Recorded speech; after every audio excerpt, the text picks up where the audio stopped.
आपका बहुत शुक्रिया मेहरबानो साहब। ये फरमाइएगा कि दो कन्फ्यूजन है। एक कन्फ्यूजन तो ये है कि आज शाह महमूद कुरैशी साहब का 342 का बयान नहीं हुआ, क्या ये बात दुरुस्त है? और दूसरा जो इशू ये है कि जज साहब अचानक उठ के चले गए थे जब इमरान खान साहब अपना बयान रिकॉर्ड करवा रहे थे। दोनों सवालों को जवाब। जी, अस्सलाम वालेकुम जावेद चौधरी साहब, thank you for the opportunity. बिल्कुल ये बात दुरुस्त है कि शाह महमूद कुरैशी साहब का बयान रिकॉर्ड नहीं हुआ।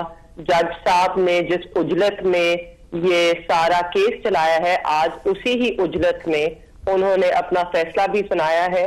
कानून के तकाजे तो पूरे भी नहीं किए, बेशक इंसाफ के तकाजे तो पूरे हो ही नहीं रहे थे, बट जो एक कानूनी प्रोसेस होता है उसको भी नहीं मुकम्मल किया गया आज। उसके बाद आपका दूसरा सवाल क्या था? जी ठीक, अच्छा दूसरा ये फरमाइएगा कि आपको कोई तहरीरी फैसला मौसूल हुआ है या फिर ये ज़बानी फैसला ही था? जी देखिए, आप जैसे कि जानते हैं जावेद साहब, मैं इस वक्त NA 151 में पाकिस्तान तहरीक इंसाफ की तरफ से इलेक्शन लड़ रही हूँ। तो मैंने अपनी कैंपेन नहीं छोड़ी, क्योंकि हमारा मानना है कि बड़ी बड़ी अदालतों में जितने भी छोटे छोटे लोग बैठ के बड़े बड़े फैसले रखें, ये जो अवाम की अदालत है जहाँ छोटे छोटे लोग बड़े बड़े फैसले देते हैं, हम तो वहां निकले हैं उनसे इंसाफ मांगने। तो मैं मसरूफ थी, मैंने अपनी कैंपेन जारी रखी, क्योंकि मैं अपने वालिद और अपने लीडर इमरान खान दोनों के लिए अवाम से इंसाफ लेकर रहूंगी। और ये आप उस वक्त अदालत में नहीं थी जब ये सब कुछ हुआ?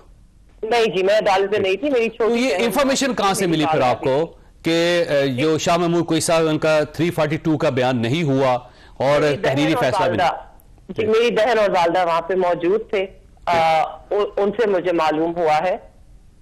ठीक हो। और अब आपके पास ऑप्शन ये है कि आप हाई कोर्ट जाएंगे, तो अब आप इंडिविजुअली हाई कोर्ट जाएंगे या इमरान खान साहब के साथ केस करेंगे? हम ऑलरेडी हाई कोर्ट जा चुके हैं। आज हाई कोर्ट में भी हमने पिटीशन दायर की थी, शायद इसी बात की उन्हें परेशानी थी। नहीं, वो पुराना इशू है, ये इस फैसले के खिलाफ नहीं गए अभी तक आप?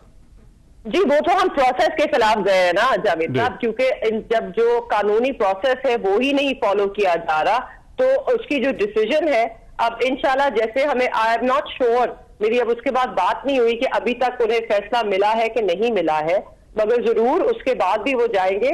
और अब वो इसलिए नहीं जाएंगे कि इस प्रोसीडिंग को सेटिसाइड किया जाए, अब हम अदालत में इसलिए जाएंगे कि उनको एक्विट किया जाए, क्योंकि ये पूरा केस ही जो मबनी है वो एक इल इंटेंट पे है।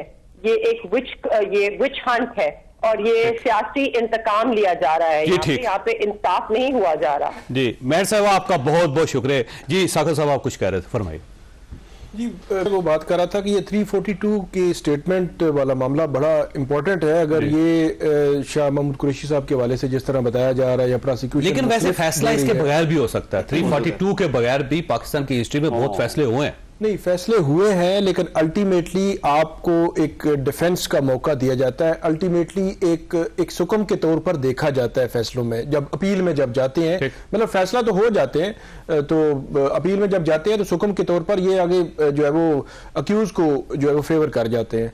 तो ये एक इम्पॉर्टेंट चीज़ है। अच्छा, जो जज साहब वाली जो बात है, मेरी भी बात हुई वाडियाला जेल में, तो वो जज साहब गए जब बयान रिकॉर्ड करा रहे थे, फिर वापस आए, वहाँ पे उन्होंने वही सवाल पूछा, और वहाँ जब सवाल के जवाब में उन्होंने जो भी जवाब दिया, उन्होंने कहा 10-10 साल सजा दी, और उसके बाद जज साहब चले गए।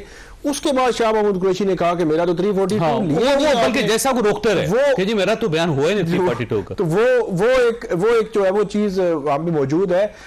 इसके अलावा जो अब फर्दर अगर बात की जाए इस केस से मुतल्लिक, तो मेरा ये ख्याल है कि ये चीज़ें उनको, एक तो सस्पेंशन ऑफ सेंटेंस जो इनिशियल स्टेज पे हो जाती है महीने 1.5 या 2 महीने के अंदर, जो मुझे तो लग रहा है कि ऐसी जो है सूरत बन सकती है। मार्च तक इमरान खान साहब और शाह महमूद कैसा बाहर आ सकते हैं? जी, मतलब इलेक्शन के बाद यानी नहीं, बाहर आना वो क्योंकि तोशा खाना भी है अभी, फिर और भी केसेस हैं, बाहर आएंगे या नहीं आएंगे। लेकिन इस केस की हद तक ये है कि उनकी सस्पेंशन ऑफ सेंटेंस हो के बेल होना जो है वो, उनको ये जो लकूनास हैं ये फेवर करेंगे। पहले तो सस्पेंशन ऑफ सेंटेंस में, फिर जब अपील में जाएंगे तो अपील में भी डेफिनेटली कोर्ट के ये मुख्तलिफ पॉलिटिकल पार्टी जैसे पाकिस्तान मुस्लिम लीग नून है, पाकिस्तान पीपल्स पार्टी, अब इनके लोग ये कह रहे हैं जी इनको सजा बड़ी कम दी गई है। तो आप लोग क्या चाहते हैं, बल्कि ये लोग क्या चाहते हैं कि जिससे इनकी तसल्ली हो जाए?